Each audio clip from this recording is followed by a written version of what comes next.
Hello everyone, my name is Molly Butler and thank you for joining me to listen to my honors capstone defense.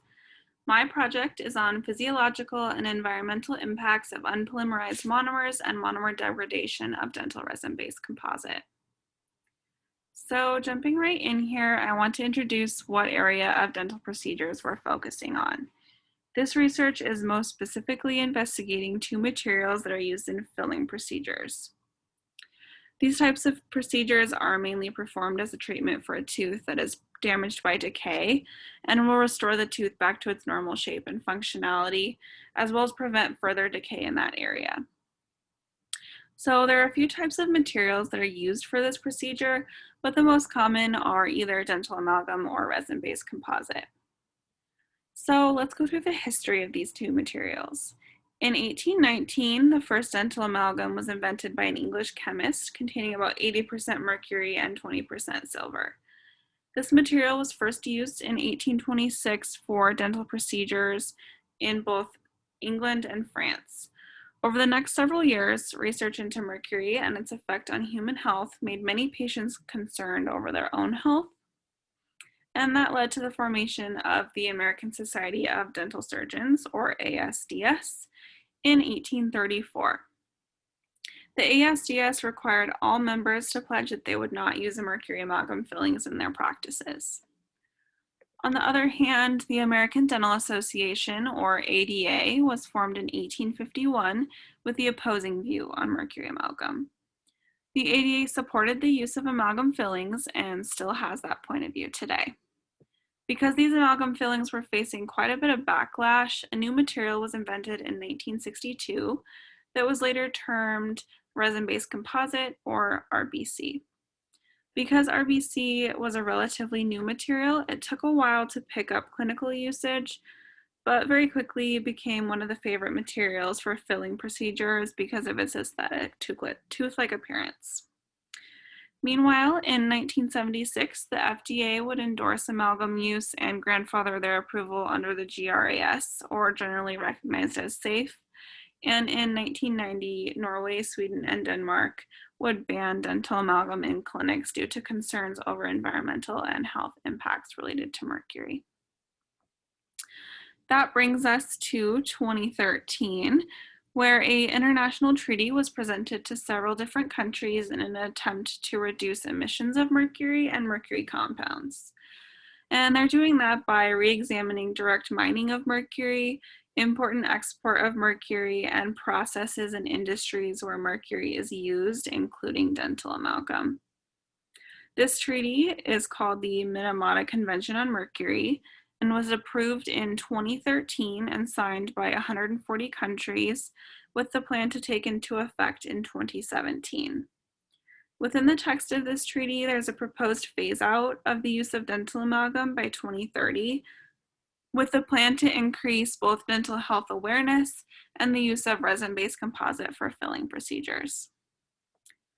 That brings us to the overarching thesis of this project. With such a fast-paced transition in materials due to concerns over toxic heavy metals, we're introducing the potential for equally concerning or even potentially unknown problems with replacement materials like RBC.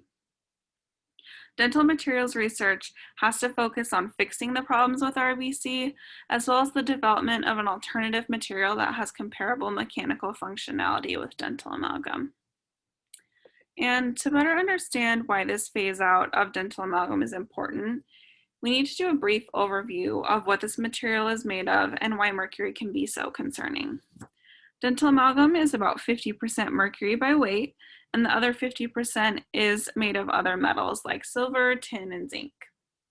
Amalgam is an incredibly durable material and is often used in posterior teeth that will experience more mastication for that reason. It's been used for over 150 years for dental filling procedures, and during that time, there's been a significant amount of research linking the mercury in amalgam to symptoms of mercury toxicity or mercury poisoning. Physiologically, mercury toxicity symptoms have dated back to the 18th century, where mercury was used to treat the fur of small animals in the manufacturing of felt hats. With day-to-day mercury exposure, these hat makers would suffer from chronic mercury poisoning, and that would result in the phrase mad as a hatter due to their unexplained bizarre symptoms. But more recently, it's been found that mercury is able to bind with sulfur groups that are located in the central nervous system, and that can cause various health problems like multiple sclerosis and Alzheimer's. Dental amalgam specifically has been linked to chronic fatigue syndrome, chronic lung damage, chronic kidney disease, and several psychological conditions like depression. And environmentally, a process called microbial mercury methylation occurs, which turns mercury into a neurotoxin. Methylation occurs when a methyl or a CH3 group is added, and this addition allows for the compound to easily be bioaccumulated in aquatic systems. This figure to the right here details the process of microbial mercury methylation, which starts with an oxygen depletion. That just means that oxygen is being consumed by bacterial respiration faster than it's resupplied from the atmosphere.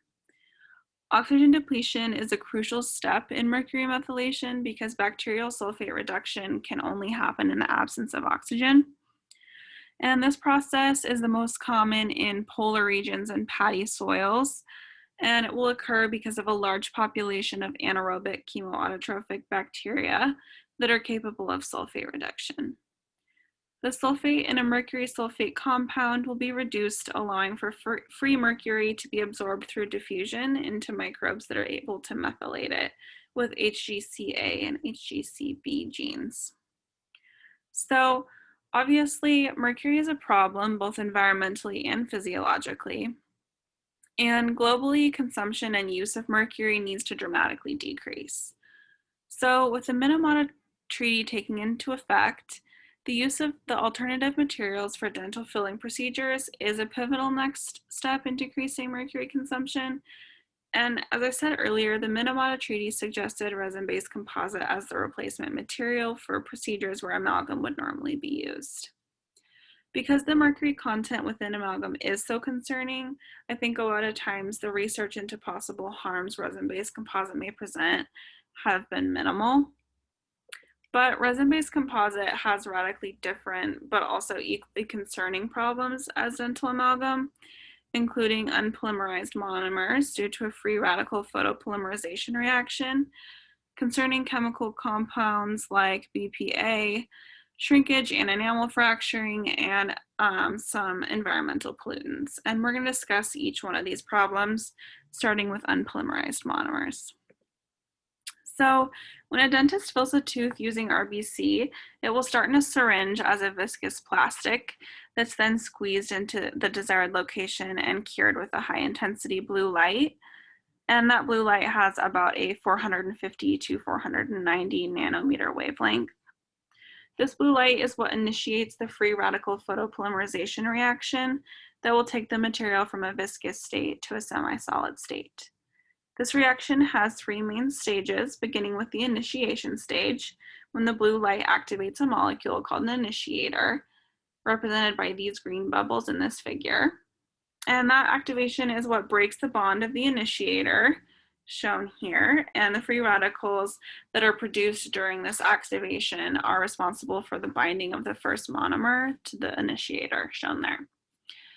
The second stage in this reaction is what's called the propagation stage, where the monomers, represented by these orange bubbles, will bond with each other and form polymers that will eventually bond into a three-dimensional network that resembles a crystal lattice. The propagation stage continues until either a termination stage takes place or the material runs out of easily polymerizable monomers. In the case of resin-based composite, the material stops polymerizing just because it's used in such small quantities, and that negates the need for a termination stage.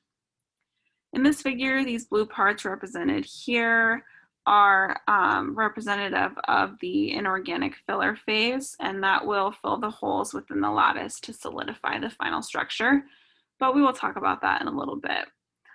More importantly, we need to take a look over here where there's an unpolymerized monomer. This means that the monomer is not bound with the polymer and will remain unpolymerized until within the final structure. In previous research, it's been stated that a characteristic of RBC is that it will only reach about 43 to 75% monomer to polymer conversion. That means that up to 57% of the material will remain unpolymerized. As is the case with everything, the more solidified something is, the less of a chance it will fall apart. So with RBC, the higher the degree of polymerization, the better mechanical properties are of the final product. Not only does incomplete polymerization affect the physical performance of these materials, but unpolymerized monomers have the ability to leak out of the material and be metabolically broken down into more harmful molecules. So with up to 57% unpolymerized monomers, the chances of monomer leakage into tissues is incredibly high. And that brings us to the chemical makeup of resin-based composite. There are two main phases that make up RBC. The first is an inorganic filler phase that's composed of inorganic particles of silica and quartz, and that will make up about 45 to 75% of the composite volume. You can see those represented as the dark blue irregular shapes in this figure. The other phase is a resin matrix phase, and that will contain monomers, photoinitiators, co-initiators, and some coloring pigments. The resin matrix phase is represented by the light blue areas in the figure.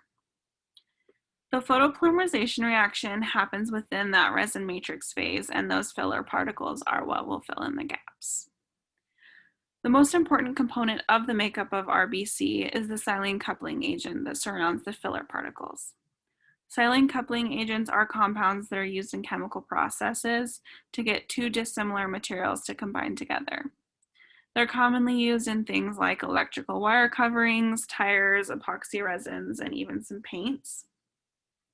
And it's the most important component of these materials because without it, the chances of an organic material readily combining with an inorganic material to form a cohesive product is pretty slim. Treatment with these silane coupling agents also results in improved heat resistance, weatherability, moisture resistance, and improved durability. So next we're going to move into the harmful compounds that are found in RBC. Contained within the resin matrix phase of the material are methacrylate monomers. These molecules listed here are what were found to be the most common in terms of abundance in various brands of resin-based composite materials sourced throughout the world. And importantly, we can look at two of these molecules and recognize a compound, bisphenol A, or BPA. This indicates that both bis-GMA and bis-EMA have a BPA backbone, and if they are metabolically broken down far enough, they can turn into BPA. That's important because the negative health effects of BPA are pretty well studied and published. Now, the other two molecules on this list here, TEG-DMA and UDMA, are less widely known chemicals, but also have shown some concerning health problems in research. So let's break these down even more and let's talk about BPA. In a study performed on dental materials and BPA leaching, it was found that there was no statistical difference in amount of BPA leached at 24 hours and 2 weeks after a dental restoration with RBC. That means that the amount of BPA that's leached is not dependent on how recent the procedure is. That's important because it shows that over time, leaching is continuous. They did find in the study, though, that the numerical value of BPA exposure coming directly from dental materials is low in comparison to other BPA exposure routes. However, BPA exposure increases as a result of cumulative effects of multiple exposure routes. And that can include things like food packaging materials and water bottles and RBC fillings. BPA has shown potential damaging effects and is associated with genital tract abnormalities in both children and adults, childhood obesity, infertility, and an increased risk of breast cancer. It's also been shown that even small amounts of BPA exposure are enough to affect bone formation, cardiovascular development, and the way genes express themselves in developing rats. However, the most concerning problem with BPA is that the body cannot completely break down the BPA molecule.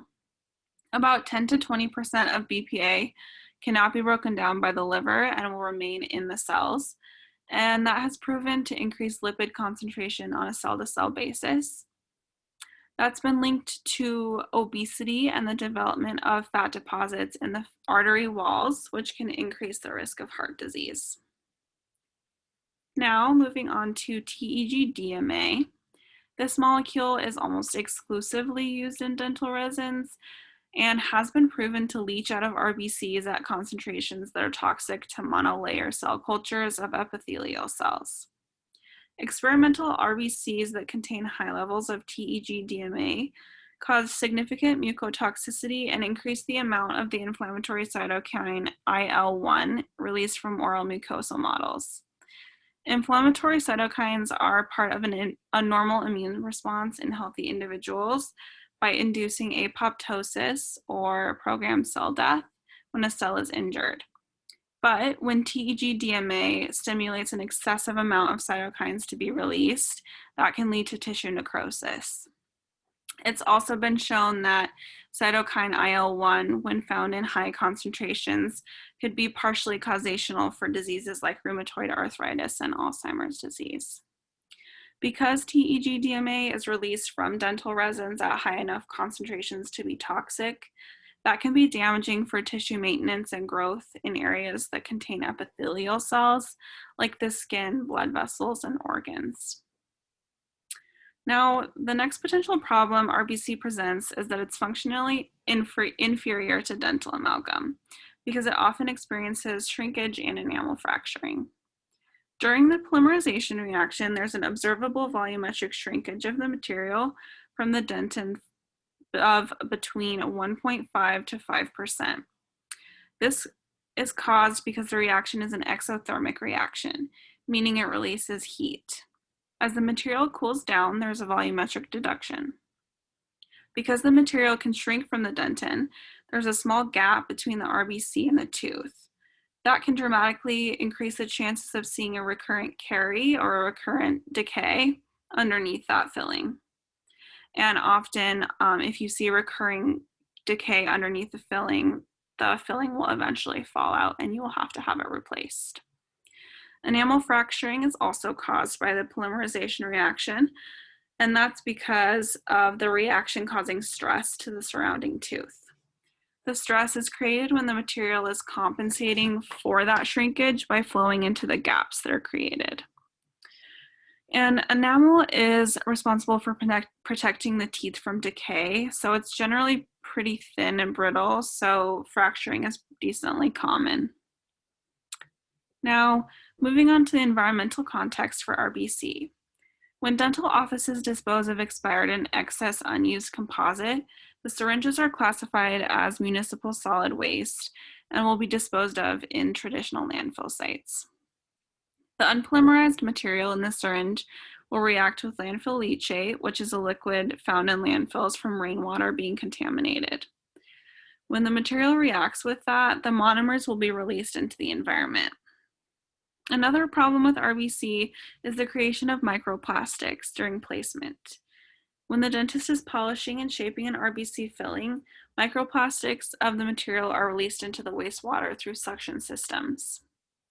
These microplastics, once in the water system, can be ingested by plankton, mussels, fish, and seabirds, and that can cause two major problems. One is the release of monomers into aquatic animal systems, and two, the buildup of microplastics can cause physical damage, and that's shown in the figure here. So I think it's apparent that while RBC doesn't contain any toxic heavy metals, it does have some concerning components that won't necessarily perform any better than dental amalgam. This project was originally going to analyze mercury amalgam in a laboratory setting. However, due to its cost and eventual phase out, an analysis of its replacement seemed like a pivotal next step. And I think often the negatives of resin-based composites are overlooked because of the perceived advantages over amalgam. I'm not arguing that mercury amalgam fillings are a suitable material to use long-term, as it has been scientifically linked to the potential development of various diseases, but I am arguing that resin-based composite may not be the correct answer to that problem without research and advancement. This review is significant because every profession has an ethical and professional duty to reduce their impact on the environment and ensure that there is little to no damage to human health while doing so. The only limitations within this study is per the Minamata Treaty, there is only 9 years left before the proposed phase out of amalgam is complete, and that may not be enough time to get proper research into improving RBC or developing a new material that would work just as well mechanically.